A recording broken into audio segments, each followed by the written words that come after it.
I'm making $34,000 per month for my 7 short-term rental properties. And hold up, I'm not here to brag, but I want to give you the 5 setbacks that I faced when building my portfolio and the mistakes that I made along the way. And if you're serious about building your real estate empire, then these 5 things that I learned will help you scale your business a lot faster. It's going to save you a ton of time and also money. So that being said, let's get into it. Setback number 1 was the unexpected maintenance and repair costs. Let me tell you about our first real taste of unexpected maintenance issues. And this was back when we had launched our very first property and we're still learning the ropes. So we had our first guest staying in the property. They go downstairs to use the toilet, they flush it, and then suddenly the thing starts overflowing like crazy. And I'm talking everywhere, flooding a good chunk of the basement. So we're scrambling to get a plumber out there and they end up having to rip out the entire toilet. And you're not going to believe what they found. It was a rag stuck in the plumbing left there by the previous contractor. That one little oversight caused about $2,000 worth of damage. Luckily, the guests were super cool and they were understanding about the whole thing, but it could have been much, much worse.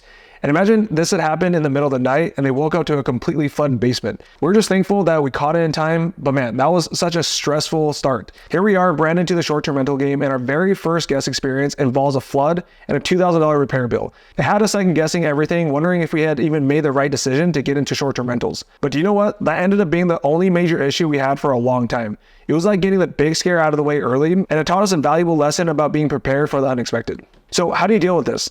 Number 1, always have an emergency fund. Set aside a portion of your earnings for unexpected repairs. I recommend setting aside at least $2 per square foot of your property. So let's say your place is 1,000 square feet. You'd want to set aside $2,000 for an emergency fund ready to go. On top of that, I also set aside a percentage of my gross income each month for future repairs and maintenance. And depending on the age of your property, this could be anywhere from 3 to 8%. Most people make the mistake of running their numbers like this. They do revenue minus mortgage or rent minus utilities equals cash flow. But your true cash flow is going to look more like this, even if you own the property. Revenue minus mortgage or rent, utilities, insurance, internet, software, repairs, maintenance reserve, minus booking platforms, minus property taxes, that's going to be your cash flow. You're also going to want to build a reliable network of contractors and handymen who could handle issues quickly. I found great people on platforms like Thumbtack, and when interviewing these potential contractors, make sure that you ask for references, check their license and insurance, and make sure they have experience with the specific issues common in your property type. Also, be proactive about maintenance. Regular inspections and upkeep can prevent many major issues down the line. So you're going to want to schedule regular inspections at least quarterly and address small issues before they become a big problem. This could also include things like checking for leaks, testing smoke detectors, and also cleaning gutters. We usually just send our contractors a checklist we generate from ChatGPT to go through every single item and make sure everything is working well. Here's a prompt that you can use. You can take a screenshot of this. Now, setback number 2 was dealing with difficult guests. We've all heard the horror stories of the party animals who trash your place, the ones who complain about everything. But let me tell you about the weirdest guest experience I've ever had. This guy checks in with his dog, everything seems normal at first, but then later that night, some random woman shows up, wasn't even on the reservation, and we tried to ask who she was, but got no response. Then out of nowhere, the guy starts blowing up my phone with angry messages like, "Why did you lock the thermostat? That's not humane." And we're like, dude, just calm down. It's not locked. Just follow the instructions we sent. But he just got angrier and angrier and accused us of calling him dumb. And the next morning, my cleaners show up at the guest checkout time, and guess what? The guests are still there. So we call them, no answer, of course. And the cleaner knocks on the door. The guy finally comes out looking like he just rolled out of bed and saying, "Hey, we're just finishing up church. Just give us a few minutes." They ended up staying a whole hour past checkout. And when my cleaners finally got in there, they're like, "Preston, these guests were super weird. There's white bread all over the place, a strange smell of incense, and it looked like they were doing some kind of rituals that they call a church." Thankfully, that was the extent of it, but it just goes to show you never know what kind of guests you're going to get. So here's what you're going to do to prevent this. First thing you want to do is message your guests about their intentions for the stay. Make sure to check their reviews from other hosts as well, and be wary of guests who say it's just a small get-together. Also, the guest that causes the most trouble usually just want to stay for one night, they ask for discounts, or live in the same city. These can all be red flags. The second thing is install noise detectors like Minute. It tracks the decibel levels inside the home, and if it reaches above a certain threshold that you set, it's going to alert you. And it doesn't record conversations, so your guest privacy is protected. The third thing is to install a ring floodlight camera. That way you can confirm how many guests are actually coming in versus what they put on their reservation. And if a guest raises some or all these red flags, then you need to be on high alert. But the good news is this doesn't have to take up a ton of your time because I have my virtual assistants develop a relationship with the guests. They call them, message them to make sure that they're going to be a good fit for our property. Number 4, clearly outline your expectations for each guest behavior in your Airbnb listing. Be specific about things like quiet hours, maximum occupancy, and your policies on smoking, pets, and parties. Number 5, when issues arise, be firm but professional in your communication. Talk to your guests and refer back to the Airbnb rules. For example, you can say, "Hey guests, I noticed from the noise complaint that there was more than 8 people in the house last night. As mentioned in our house rules, the maximum occupancy is 6 guests." And number 6 is document everything. Have your cleaners take photos of any damage, save communication threads, file incident reports with Airbnb if necessary. This is going to be crucial if you need to make a claim or pursue legal action. And in a worst case scenario, if your property does get damaged or a guest gets hurt, you can use the information you've gathered to file a claim with Airbnb's host damage protection or host liability insurance. Also, this host damage protection covers up to $3 million in damages to your place or your belongings caused by a guest. And host liability insurance offers up to $1 million in case you're found legally responsible for a guest getting hurt or their belongings being damaged or stolen. The third setback is navigating local regulations and permits. The last thing you want to do is to launch Airbnb only to get shut down a month or two later, just as any short-term rental owner in New York City. Here's how you can avoid the setback.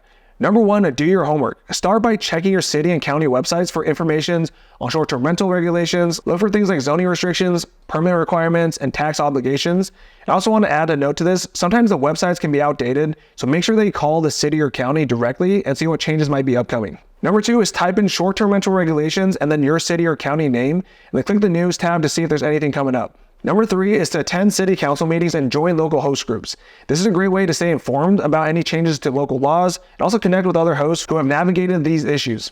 Number 4 is consider hiring a lawyer who specializes in short-term rental regulations. They can help you interpret complex legalese and also ensure that you're fully compliant.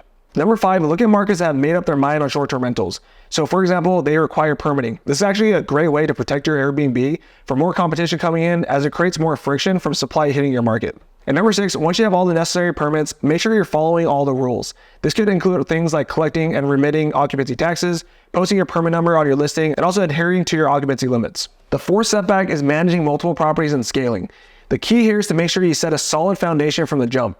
From our very first property, we set up the systems, processes, and technology to ensure that we could scale properly. However, we did run into some hiccups along the way, like calendars not syncing correctly. This led to double bookings or cleaners not getting notified when a guest checked out, so the next guest would arrive to a dirty home. But it's all about ironing out these kinks for both your on-the-ground team and also your back office tech. As my business grew, I found myself drowning in the details, like overbookings, cleaning mishaps, you name it. I had to learn to create these systems and processes to keep everything running smoothly. And if you're planning to scale, be prepared for the challenges that come with growth. It's not just about buying more properties, it's about managing them effectively. Number 1, create standard operating procedures or SOPs for every aspect of your business. This could include cleaning checklists, step-by-step guides for handling bookings and guest communication, and having protocols for maintenance and repairs. Having these systems in place will ensure consistency and make sure that it's easier to train new team members as you grow. Invest into technology to automate and streamline your operations. I use tools like Guesty for centralized booking management, Priceless for dynamic pricing, and Properly for cleaning management. These tools save me countless hours and help me prevent costly mistakes. Building a reliable team as you scale is going to be the most important thing. So you're going to have your cleaners, handyman, movers for each property. You're going to want to vet them very carefully and provide them thorough training and communicate regularly to ensure everyone is aligned. A key note I want to mention here is adding a virtual assistant to keep everyone and everything in place. For example, I have 2 virtual assistants who I pay $600 per month each. VA number 1 handles all the day-to-day stuff like communicating with guests, coordinating cleanings and repairs, you name it. Virtual assistant number 2 is more of a big picture thinker. They focus on optimizing our listings, adjusting our prices based on demand, and automating as much of the process as possible. And the thing here is not to grow too fast. It can be tempting to want to add more and more properties, but growing too quickly can lead to quality control issues and also burnout. I recommend mastering the systems and processes for just a couple properties before you gradually start adding more, and that's exactly what I did.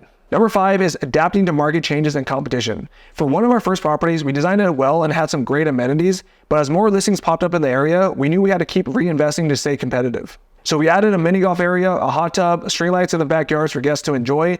Those additional amenities helped us increase revenue and stay booked even as the competition grew. Here's how you can stay ahead of the game. Number 1, you want to conduct regular market research. At least once a month, I analyze my competition on Airbnb and other platforms. I look at their prices, their amenities, and reviews to see how I stack up and identify areas for improvement. Number 2, stay informed about local events and trends. I subscribe to local tourism board newsletters and also follow city event calendars. This helps me anticipate spikes in demand and also adjust my pricing and marketing accordingly. For example, if there's a big conference coming to town, I'll make sure my listing highlights my property's proximity to the conference center. Number 3 is differentiate your property. I'm always looking for ways to make my listings stand out, and the goal here is to offer something your competitors don't. And number 4, encourage and leverage guest reviews. Reviews are crucial for building trust and attracting new guests. I make sure to provide exceptional service and then kindly ask guests to leave a review. I also use positive reviews in my marketing, highlighting quotes about our cleanliness and also great location and of course our unique amenities. And that's it. If you got value from this video, then you're gonna love my 30-minute free training. In there, I break down step by step how to set up your first profitable Airbnb, how to find profitable markets, how to talk to landlords so they sublease their properties, how to stand out from your competition, how to manage it for no more than 30 minutes per week, and most importantly, how to set up an Airbnb completely remote without having to buy it. If you're interested, the link is in the description. Anyway, running an Airbnb business is not for the faint of heart, okay? You're gonna face setbacks, and there's always gonna be days where you question if it's all worth it. But if you can learn from these setbacks and if you can adapt, the rewards will be tremendous. Remember, every challenge is an opportunity to learn and improve. Embrace them and use them to make your business stronger. And as always keep your eye on the big picture. And if you found this video helpful, make sure you like and subscribe for this video. I'm gonna put out more content like this to give you actionable steps to build your Airbnb empire and also your real estate empire and become financially free. And remember, every setback is a setup for a comeback. So with that being said, we'll see you in the next episode.